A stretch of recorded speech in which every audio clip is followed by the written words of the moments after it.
တနေ့မှာမိန်းကလေးတစ်ယောက်ဟာငှက်ကလေးတွေအော်တန်ကြားလိုက်ရပြီးကြည့်လိုက်တဲ့အခါမိဘမဲ့ထားခဲ့တဲ့ငန်းဦးအုပ်တအုပ်ကိုတွေ့ရှိခဲ့ပါတယ်။သူမကလက်နဲ့ထိမဲ့အချိန်မှာပဲဦးအတွင်းကနေအတန်တေးသေးလေးတွေပြန်ကြားရတာကြောင့်ငန်းဦးအားလုံးကိုဂရုတစိုက်ကောက်ယူပြီးအိမ်ကိုခိုးယူလာခဲ့ပါတယ်။အိမ်ရောက်တော့ဦးတွေကိုပေါ်ဝါနဲ့ဘက်ကတစ်တာထဲထည့်ပြီးအဖေရဲ့မိအိမ်ကိုခိုးယူလာကအပူတက်ပေးပြီးဥဖောက်စီကိုကြိုးစားခဲ့ပါတယ်။နောက်တစ်နေ့မနက်မှာတစ်တာကိုဖွင့်ကြည့်လိုက်တဲ့အခါငန်းကလေးလေးတွေအများကြီးပေါက်ဖွားနေပြီဖြစ်တာကိုတွေ့လိုက်ရပြီးသူမအလွန်အံ့ဩသွားခဲ့ပါတယ်။စစ်စရာကောင်းတဲ့ငန်းကလေးတွေကိုကြည့်ရင်မျက်ခြောက်ပေါ်မှာပဲအိပ်ပျော်သွားခဲ့ပါတယ်။အဖေကကိုယ်တော်နဲ့ဝင်လာတဲ့အခါမွေးကင်းစားငန်းကလေးတွေကသမီးလေးနားမှာစူဝေးတက်နေတာကိုတွေ့ရပါတယ်။အဖေကသမီးကိုစောင်းလေးချုံပေးပြီးအဲ့ဒီလှပတဲ့မြင်ကွင်းကိုမနှောက်ယှက်ချင်ခဲ့ပါဘူး။ဒါပေမဲ့သမီးကရုတ်တရက်နိုးလာပြီးငန်းတွေကိုမွေးခွင့်ပေးဖို့တောင်းဆိုလိုက်ပါတယ်။အဖေကခေါင်းညစ်ပြီးသဘောတူလိုက်ပါတယ်။အဲ့ဒီနေ့ကစပြီးငန်းကလေးတွေဟာပထမဆုံးမြင်ဘူးတဲ့မိန်းကလေးကိုသူတို့ရဲ့မိခင်အဖြစ်သတ်မှတ်လိုက်ကြပါတယ်။မိန်းကလေးပဲသွားသူတို့ကအမြဲတမ်းနောက်ကလိုက်နေခဲ့ပါတယ်။ဒါပေမဲ့ပျော်ရွှင်စရာနေ့ရက်တွေကကြာကြာမခံခဲ့ပါဘူး။တော်ရိုင်းတိရစ္ဆာန်ဌာနကအရာရှိတယောက်ရောက်လာပြီးငန်းတွေဟာစောင်းရသည်ရောက်ရင်တောင်ဘက်ကိုရွှေ့ပြောင်းပြန်တန်းရတဲ့တဘာဝပိစားရှိကြောင်းပြောပါတယ်။အုပ်စုမရှိရင်လမ်းပြောက်တက်တာကြောင့်ဆက်မွေးထားခြင်းရင်အတောင်တွေကိုဖျက်ရမယ်လို့ဆိုခဲ့ပါတယ်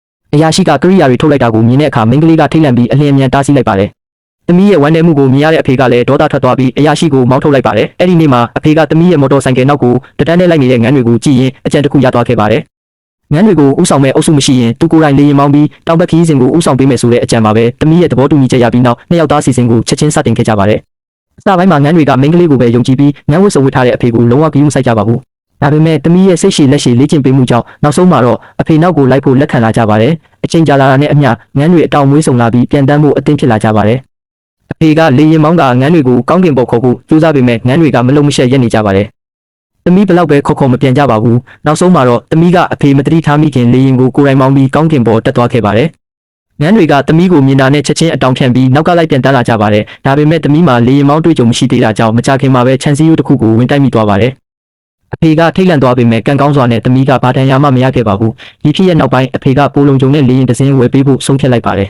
။နှစ်ပေါင်းများစွာတိစောက်နေခဲ့တဲ့သူ့ရဲ့လက်ကဘာရင်စီမံကိန်းကိုတောင်ရောင်းချပြီးငန်းပုံတရံအထူးလေရင်တစင်းဝယ်ယူခဲ့ပါတယ်။အဖေရဲ့တင် जा မှုအောက်မှာသမီးကတဝက်နှစ်အတွင်းလေရင်မောင်းနည်းကိုကျွမ်းကျင်သွားခဲ့ပါတယ်။ဒီအရာကိုမြင်တဲ့ငန်းတွေကသူတို့ရဲ့လှောင်အိမ်ကိုဖောက်ထွက်ပြီးအတောင်ခက်ကသမီးနောက်ကိုလိုက်ပြန်လာကြပါတယ်။ဒီလိုနဲ့နှွေးထွေးကျင်လာတဲ့ငန်းရွှေပြောင်းခီးစဉ်ကြီးစတင်ခဲ့ပါတယ်။သမီးကငန်းအုပ်ကိုဥဆောင်ပြီးကျောင်းတွေပေါ်ကနေပြန်တန်းသွားတယ်။မြို့ကြီးရဲ့အထက်မြင့်အဆောက်အဦတွေကိုကျော်ဖြတ်ပြန်တန်းသွားတယ်။ညနေရောင်ကြီးကလေရင်ပေါ်ကြားရောက်နေပြီးရွှေရောင်တောက်ပမှုတွေနဲ့ဖုံးလွှမ်းထားပါတယ်။လူသားနဲ့တဘာဝတရားကြားကအနုညံ့ဆုံးတန်ရောစင်ကိုတည်ဆောင်ရင်းသမီးနဲ့ငန်းတွေဟာကောင်းကင်ယံမှာအတူတကွပြန်တန်းနေကြပါတယ်။နေဝင်ချိန်ရဲ့နောက်ဆုံးအလင်းရောင်နဲ့အတူခီးစဉ်ရဲ့နောက်ဆုံးမြို့ကိုကျော်ဖြတ်သွားချိန်မှာမြေပြင်ပေါ်ကလူတွေကလက်ခုပ်တံတွေအကျယ်ကြီးတီးပြီးသူမရဲ့နာမည်ကိုအားပေးအော်ဟစ်နေကြပါတယ်။နောက်ဆုံးမှာတော့ငန်းတွေဟာတာယာလှပတဲ့ရေကန်ကြီးအပေါ်မြင်သာစွာဆင်းသက်ပြီးရေကူးကစားရင်းလွတ်လပ်စွာနေထိုင်ကြပါတော့တယ်။